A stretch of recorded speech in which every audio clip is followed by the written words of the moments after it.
this video, I will teach you how to create an amazing shadow in Adobe Photoshop.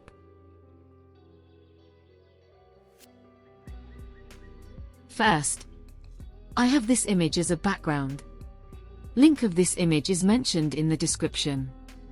Now, go to the Layer panel. Or you can drag it from the window menu. Select the image layer. Add a gradient fill layer to it.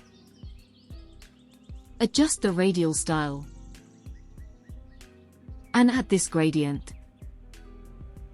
Drag the image layer up.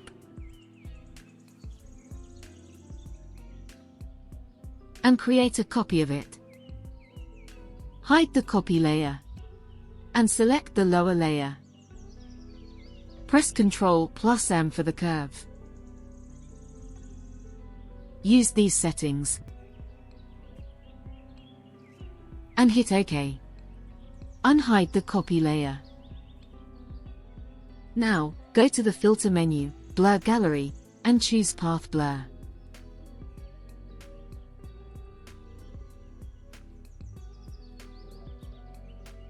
Use these settings.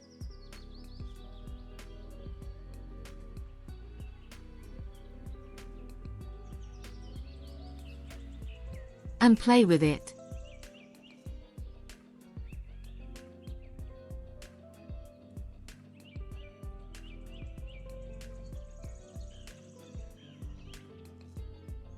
Hit OK. And it's done. Isn't it amazing? If you have any questions, you can ask in the comments section. Thanks for watching.